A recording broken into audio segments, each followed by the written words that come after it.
Sudah. Oke, baik. Jadi sebelumnya, Assalamualaikum warahmatullahi wabarakatuh. Waalaikumsalam warahmatullahi wabarakatuh. warahmatullahi wabarakatuh. Baik, terima kasih. Mukotimahnya ikut depan saja.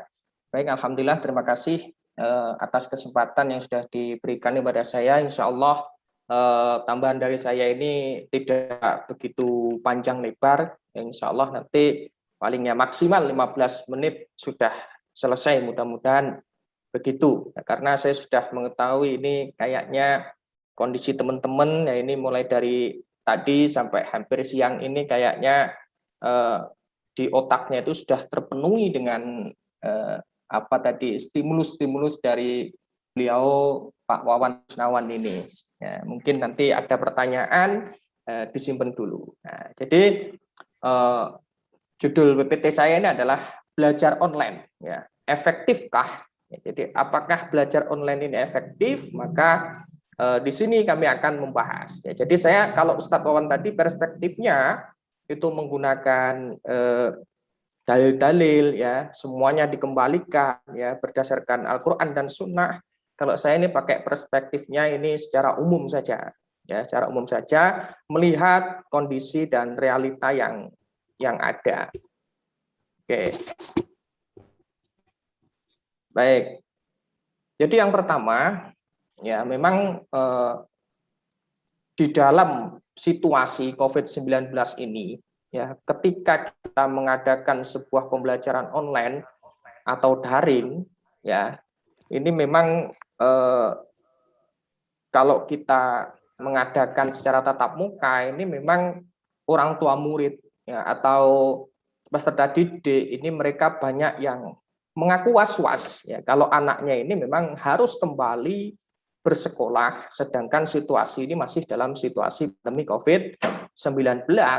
Nah, permintaan ini pun didengar oleh pemerintah yaitu Mendikbud Mas Menteri yaitu Nadiem Makarim. Bahwasanya beliau mengatakan dalam situasi COVID ini yang terpenting adalah kesehatan dan keselamatan para peserta didik kita, guru-guru kita, dan keluarga kita.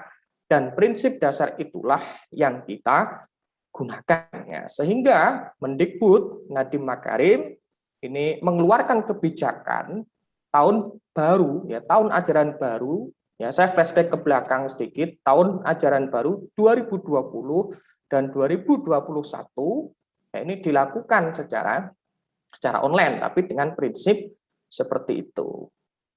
Nah, kemudian ya di awal pers ya konferensi ya tadi Menteri Nadiem Makarim itu menegaskan bahwa ya kalau kebijakan ini memang diambil dengan mengutamakan kesehatan tadi.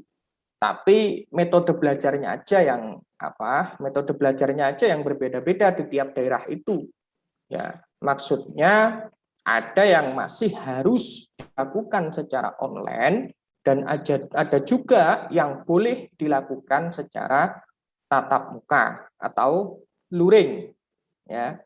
Jadi daerah yang yang masuk pada zona kuning, oranye dan zona merah ini harus tetap melakukan sistem pembelajaran secara daring.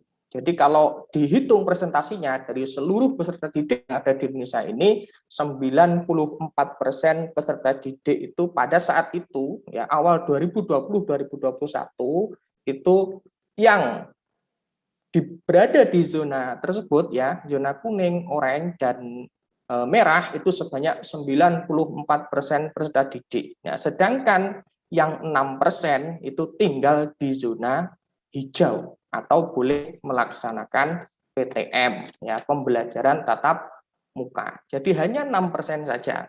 Oke. Kemudian slide selanjutnya. Nah, jadi selama 2 bulan pertama, yaitu memang ketika melakukan pembelajaran online, ya itu jumlah maksimum siswa yang diizinkan itu adalah sebanyak 18 orang per kelas atau artinya 50% dari kapasitas saat normal. Ya, jadi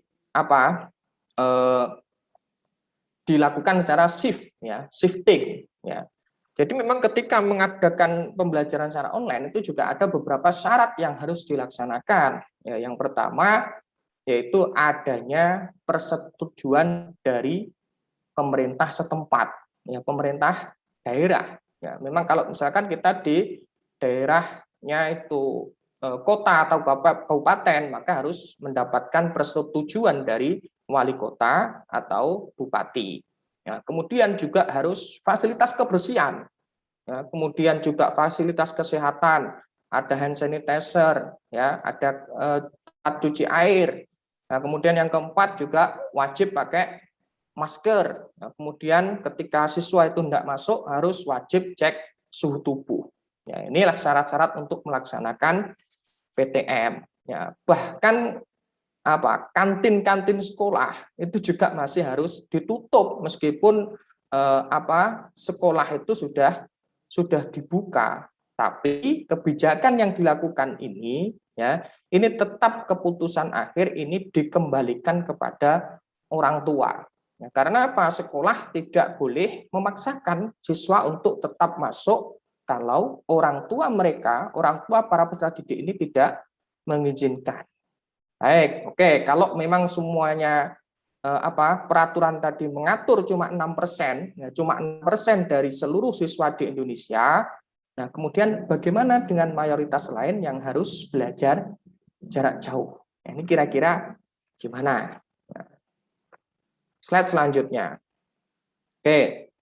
Jadi terkait dengan pembelajaran tatap muka, ya ini Menteri Pendidikan dan Kebudayaan Mas Nadiem Makarim ini menjelaskan bahwa sebagian pembelajaran dapat dilakukan secara online, ya 94% dari peserta didik kita diperkenankan untuk melakukan pembelajaran tatap muka. Jadi yang lain ya sisanya ini masih belajar di rumah. Nah, kemudian soal dana, ya, kalau soal kuota internet, ya membeli pulsa, paket data atau layanan pendidikan daring yang berbayar ya bagi pendidik ini tidak usah khawatir karena pada saat itu ya Mendikbud ini mengizinkan penggunaan dana BOS untuk menyediakan kuota internet. Nah, bahkan saat itu juga pertengahan pandemi itu ya bagi peserta didik itu yang memang di daerahnya itu sulit untuk mengakses internet, itu kan ada siaran siaran dari Mendikbud itu yang menyediakan pembelajaran melalui RRI, Radio Republik Indonesia, dan TVRI. Jadi setiap pagi itu ada tayangan pembelajaran. Ini jenjangnya ini pagi jam sekian untuk pembelajaran jenjang ini yang disiarkan di TVRI atau Televisi Republik Indonesia. Nah, sekarang pertanyaannya, ya, efektifkah ya pembelajaran online yang selama ini ditetapkan oleh Kemendikbud? Ya, jadi pertanyaannya yang pertama, ya, yang pertanyaan ini masalahnya, ya, efektif atau tidak? Ini karena nggak bisa ke sekolah, jelas. Karena kalau pembelajaran online itu nggak bisa di sekolah, ya. Jadi pembelajaran yang dilakukan secara daring, ya, ini memang bisa bervariasi. Tapi yang jelas kita di sini tidak punya pilihan yang lebih baik, ya. Karena kondisi ini juga semakin diperparah. Ya, ini bahwasanya ini nggak ada listrik. Ya, memang kita menyadari, ya, ini seperti yang dikatakan oleh Deputi Bidang Pendidikan dan Agama, Bapak Agus Sartono, ini beliau mengatakan bahwa memang kita ini menyadari ya, bahwa masih ada 46.000 lebih satuan pendidikan yang tidak mendapatkan aliran listrik dan internet. Ini justru sangat parah ya. Dengan adanya peserta didik yang tidak bisa belajar di sekolah, tapi masih belum memiliki jaringan listrik di daerahnya. Ini kan lebih parah lagi seperti itu. Nah, kemudian ya, masalahnya ya, ini tentu menjadi penghambat bagi mahasiswa ya, untuk dapat melakukan pembelajaran jarak jauh atau luring atau daring ya, secara efektif hingga saat ini. Ya, karena lagi-lagi ya Menteri Pendidikan dan Kebudayaan Nadiem Makarim ini mengatakan ya itu butuh kolaborasi antara Kemendikbud dan kementerian lain ya, misalnya Kominfo ya, Kementerian Kominfo itu Kementerian Komunikasi dan Informatika. Nah, seperti itu. Ya, memang belum ada solusi.